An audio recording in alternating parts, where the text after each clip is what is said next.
Even though I know that I'm far enough back in the alley not to be seen from the street, I still take a few steps back to be absolutely sure. After receiving the text from Pembroke letting me know that he had arrived in town, I'd hidden Eleanor behind some trash cans so that she could recover from her fight with the Vricocalus without anyone stumbling on her while she rested. I can hear her stirring now, but she still needs more time. Not that I think we could do much about the two monsters beating the hell out of each other in the street. Even a hellhound is out of its league when compared to these two. When I had seen that Pembroke had brought along two people with those possessed masks of his, I had thought that we might just have a shot at pulling off this fight. I had seen how powerful the masks could be in the past, and he had assured me that the bear and owl masks were the two strongest that he had. The second that Cull had shown itself and started its fight with the Wendigo, however, it had been crystal clear that even with all of us combined, we weren't going to be enough. It looks like the Wendigo itself isn't enough either. Cull has shed its outer shell and emerged even more warp, a humanoid mass of black tentacles that is tearing into its opponent. I have to avert my eyes slightly when I look at it. There's something about it that starts to strip away at my sanity when I stare directly at it. This is not something that belongs here. I hear a shoe scuff against the concrete behind me. In one motion, I turn towards the noise and raise my handgun to point directly at the source. When I see the man in the far too expensive suit, I lower the weapon. "I'm pleased to see that you made it back into town," Pembroke says, coming to a stop a few feet away from me. "It was a bit touch and go there for a few minutes, wouldn't you say?" "I'd say that it's still touch and go," I reply, pointing back towards the street. "Where are your companions?" "They're still in the woods. Most of Cull's servants are standing at the edge of the forest, but a few of the, shall we say, nastier ones are still out there. Bear and Owl are making sure that they don't join the festivities." We walk over to the edge of the alley and look out. "It's almost over," I observe, sounding more calm than I actually am. "We need a plan to get out of here." "It would appear so," Pembroke agrees. "I would suggest that... Wait, something is happening." He's right. The Wendigo has seemingly got a second wind. He forces himself back into an upright position and shoves Cull back. The tentacles slide out of his body with a sound that reminds me of suction cups being pulled apart. The Wendigo hasn't just regained some of its strength, however. It's changing before our eyes. Its mass is increasing. It was already tall, but now its body expands to more than 10 feet tall. The bones that cover it like armor shatter and fall away, exposing the entirety of the creature's skin. Long black fur is rapidly growing from that skin, creating a much thicker coat than it had previously. Its jaws and muzzle break apart before reshaping themselves into a more canine configuration. Cull keeps its distance as the transformation continues. I don't know if that's due to curiosity or uncertainty at what it's seeing. A tail tears through the lower back of the animal, covered in the same black fur as the rest of the body. As it does so, bone structures begin to push out through the skin. Unlike the white color that the existing covering had been, these bones are a reddish-brown color, the color of dried blood. The bone forms an armor-like layer over his spine, ribs, and top of his muzzle and head. The antlers snap off with a loud crack and fall to the concrete. The entire transformation leaves me feeling cold and insignificant. The creature opens his eyes, and that's when the fear truly floods through me. Before they had an almost human quality to them, like there was an understandable intellect driving the monster. That is completely gone now, replaced by black orbs with pinpricks of red light in the center. They seem to vibrate with hunger and rage. "He's incredible," Pembroke whispers. I jump slightly. I completely forgot that he was next to me. "What is this?" I ask, in a tone matching his. "Something that has never walked this earth before," he replies in awe. "An apex predator above all others. The Alpha." The creature, this Alpha, throws back its head and howls. I instinctively cover my ears with my hands. The sound is so loud that it causes my entire body to shake as it echoes off the buildings. Pembroke may be fascinated by this new development, but I've already figured out the bottom line. No matter which of these monstrosities wins their territory war, we lose. There's no doubt in my mind that the victor will turn its attention to us next. The Alpha roars again before charging Cull. He moves with a smoothness and grace that I wouldn't have expected from something so large. The otherworldly creature seems to realize that it's in danger and attempts to move out of the way and off to one side, but he reaches out with one clawed hand and catches it by the arm. The tentacles thrash wildly. He holds on tightly and begins to run down the street, the arm still gripped in his hand. He reaches a parked tow truck and whips Call into the side of it. The force of the blow is incredible. The entire rear end of the tow truck is torn off. The Alpha breaks off the crane section and repeatedly beats Call in the head with it. Black liquid bursts out from the entity and sprays onto the road. As the Alpha goes for yet another blow, Call's chest explodes outward in a flurry of tentacles. They launch the Alpha into the air, and he lands near the alley entrance. Recovering quickly, he charges back into the fight. We can't stay here. I turn to tell Pembroke this only to find that he's already gone. Of course he is. At least I know that he hasn't simply made a run for it. I know him too well to think that. He's off somewhere formulating a new plan to get what he wants out of the situation, whatever that is. Eleanor is awake now, and she pushes away the garbage cans as she stands up and comes over to me. She still looks tired, but her wounds have sealed themselves and she's moving better than she had. Despite the danger, I feel a twinge of relief. Hellhounds are infamous for their ability to sustain damage, but she had been in really bad shape. The Alpha comes flying our way again, and this time the lower half of its body skids into the alley. We barely manage to move out of the way as the legs kick out against the concrete, the nails digging into the cement to stop the Alpha's momentum and propel it into the opposite direction. He comes so close that the edge of his tail whips against my cheek, cutting open a shallow scratch. Eleanor bares her teeth. I look down at her to find that she's not looking in the direction of the two monsters tearing into each other. Instead, she's looking towards the woods. I risk a quick glance around the corner of the alley and swear violently. Call's infected are no longer standing still at the edge of the forest. Instead, they're hurrying towards town, likely to defend their master. Let's go, I snap at the hound, turning around and going further into the alley.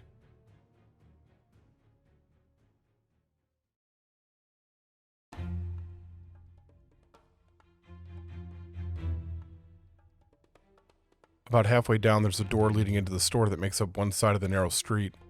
I try to open it, but of course it's locked. I take a step back and point at it. Eleanor runs at it shoulder first and nearly rips the door off the hinges as she rams through it. Even her dog form, she's pretty damn strong. We go inside and I take a minute to get my bearings. We're in a small grocery store, the kind that can be found in every small town in the country. The lights are off, and they don't respond when I flip a nearby switch up. The two creatures must have knocked the power out to the building while throwing each other around outside. Eleanor's teeth bite down the back of my shirt as she pulls me backwards. Less than a second later, the large front display window explodes in a hail of glass as Call comes crashing through it.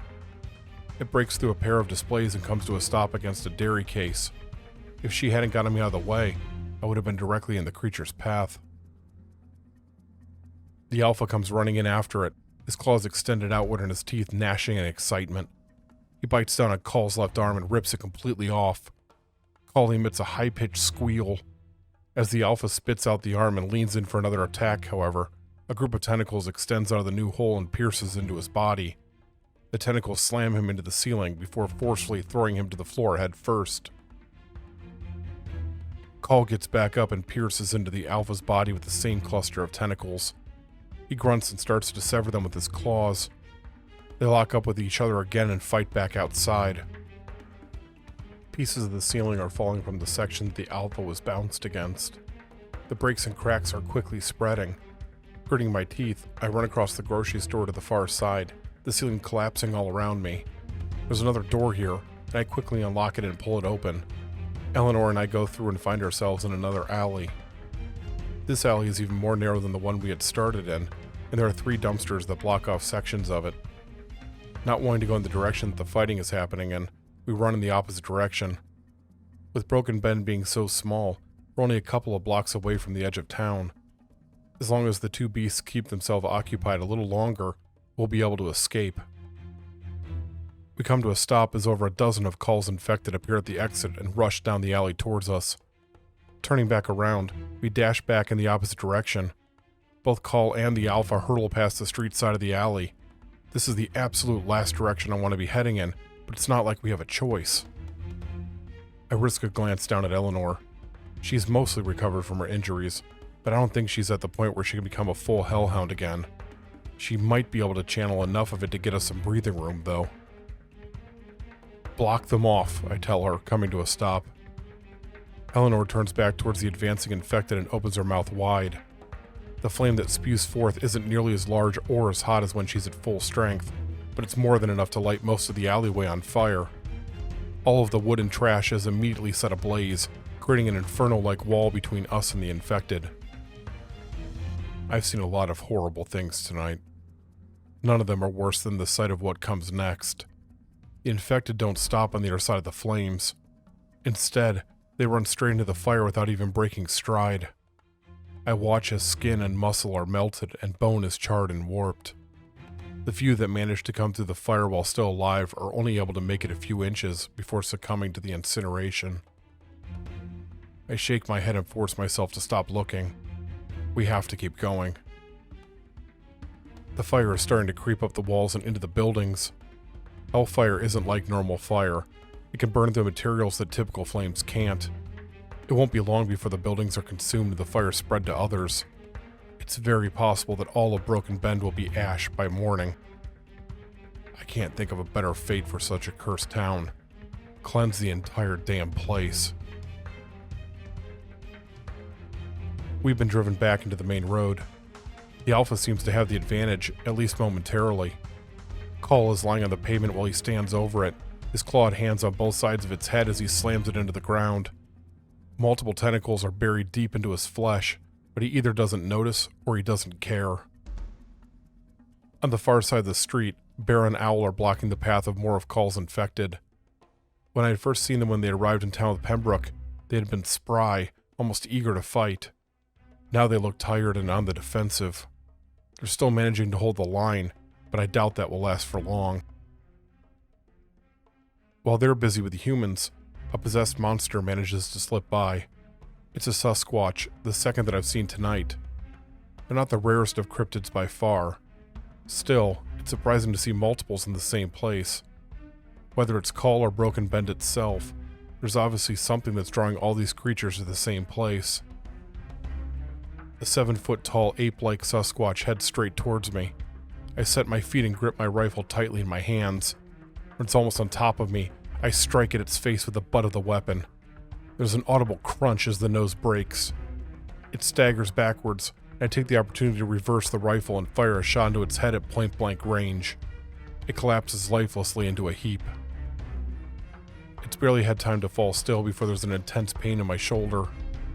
Almost before my brain can register it, I'm lifted completely off my feet and am flying through the air. My leg collides with a metal bench. The impact stops much of my momentum, and I land hard on the sidewalk. Everything goes black as my face strikes the concrete.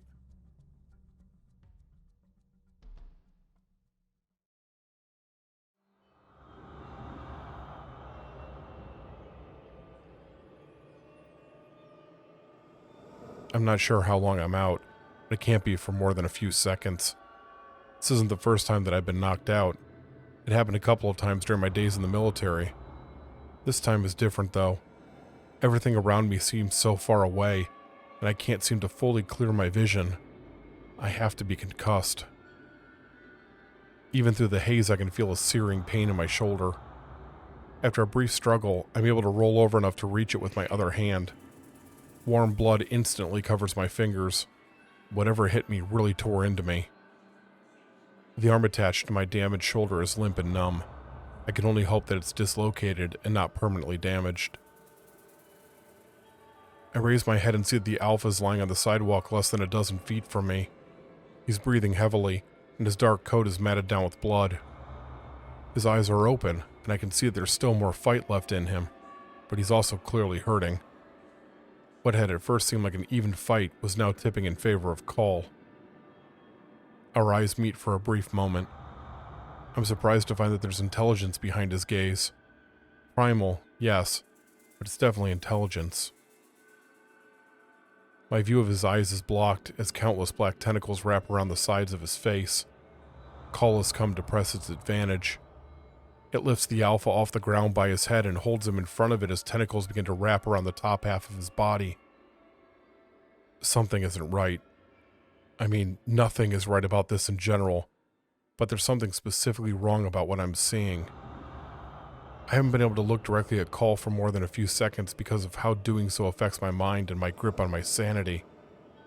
Now, though, there's an area directly behind it that's having the same effect. As I try to muster the strength to get up, I turn away from the fight so that I can grip the bench I collided with a few minutes earlier. My gaze turns upward as I readjust. It's then that I notice that there's a large strip running across the sky of the same invisible, madness-inducing nothingness that surrounds Call. There's pressure on my arm as Pembroke appears out of nowhere and grabs my elbow. He pulls me away from the battling creatures just in time, as I'm barely clear before the alpha kicks Call into the bench I was just reaching for. He maneuvers me into a doorway like it's no effort at all and leans me up against the brick. Eleanor stands between us and the fighting. "Do you see the tears?" he asks as he kneels down to examine my injured shoulder. "Tears?" I repeat, the pain slowing down my thought process. "You mean those spots? The ones that feel like Call?" "Yes, those."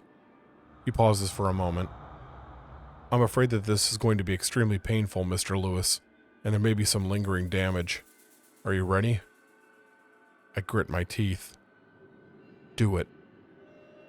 Using the wall to brace my limp arm, Pembroke places his knee against my shoulder and drives it back into the socket.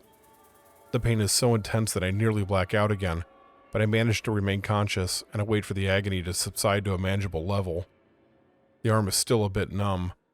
I'm able to flex my fingers and move it around though, so that's going to have to be good enough.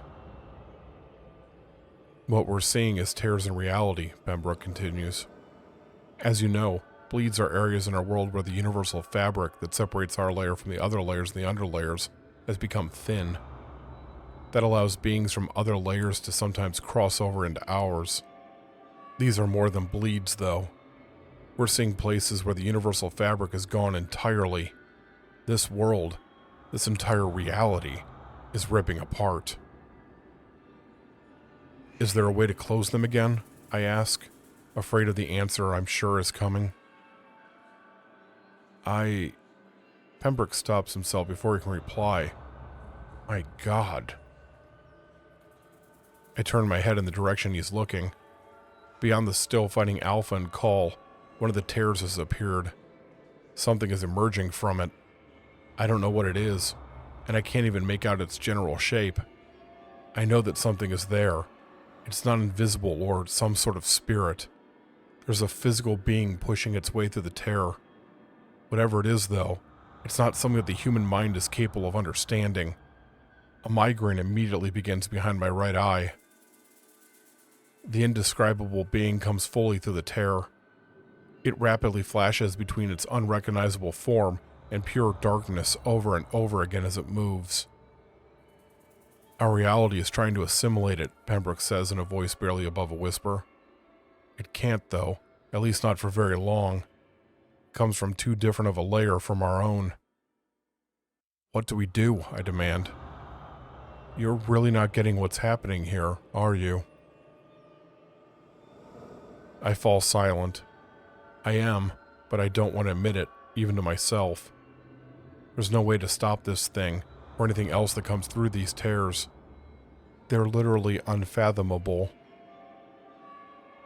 Bear and Owl are closer than we are to it. They turn away from the crowd of infected for just a moment to stare back at something they can't hope to truly see. There's a loud crackling sound like electricity, and both of the masks fall away from their faces and clatter to the ground. Their animal forms instantly disappear. In a panic, the man who was Bear reaches out his hand towards the woman who was Owl. Before their fingers can touch, the infected swarm over them and rip them apart as they lie screaming in the street. It completely destabilized the magic in the masks, Pembroke says, his usually calm voice tense. That's not possible, unless... Unless what? I prompt him. Unless the fundamental building blocks of our reality are breaking down. He turns to look me in the eyes. Existence itself is coming to an end. There has to be a way to stop this, I say adamantly. We have to be able to repair things, or at least contain them. Pembroke looks away. If there is, we're not going to find it here. We need to get some distance between us and Broken Bend, buy ourselves some time. Can you stand? I nod and force myself back up to my feet. We both have to immediately push ourselves further back into the doorway as the Alpha runs past the opening. Despite the world literally unraveling around him, he's still completely focused on his battle with Call. We're lucky that he's so single-minded. We'll help keep all eyes away from us as we make a break for it. With Eleanor leading the way, we hurry in the opposite direction of both the fighting and the being that emerged from the tear. Near the edge of the Broken Bend downtown area is a car that I recognize as Pembroke's. I nearly lose my balance as the Alpha and Call smash into the ground directly in front of us. We skid to a stop just before we collide with them. The Alpha recovers first and mounts Call, fighting off the tentacles striking him as he does so. His claws tear into his adversary's body, sending black chunks flying in all directions.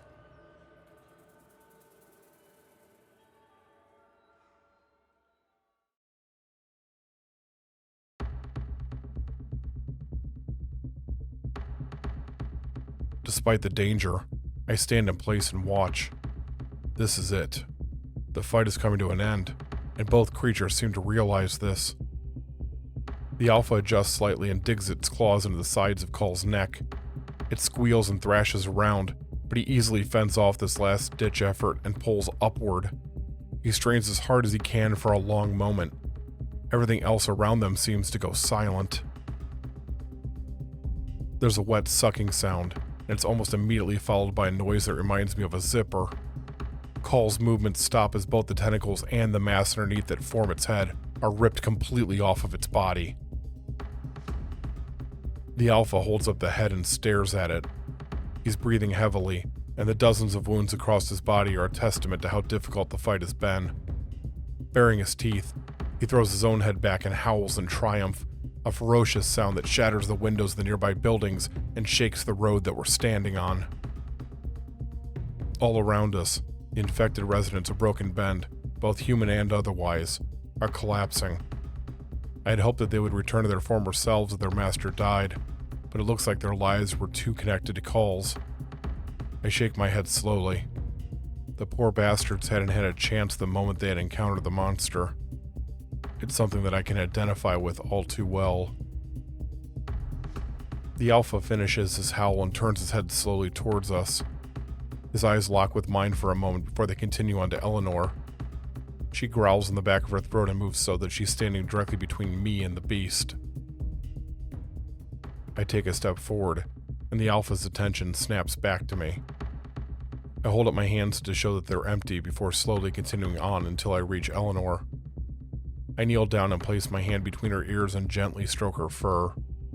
The growling ceases, and she presses her body up against me. The Alpha snorts, causing cold air to steam out of his nostrils. His head raises up as he looks past me and towards the entity. I turn as well. There's more of them now, at least 3 that I can tell. I look back at the Alpha and blink. His lips are pulled back, exposing the rows of razor-sharp teeth behind them. If I didn't know any better, I'd say that he's smiling. He steps over Call's lifeless body and roars a challenge before running past us and towards the entities. "It's time to go, Mr. Lewis," Pembroke says from behind me. I keep watching the Alpha for a pair of heartbeats. It has no chance of stopping these beings, but it certainly seems eager to try. He is a hunter, and a hunter has to hunt. To do otherwise would be to go against who and what he is. I feel a small smile tug at the edge of my mouth. "Give him hell," I mutter.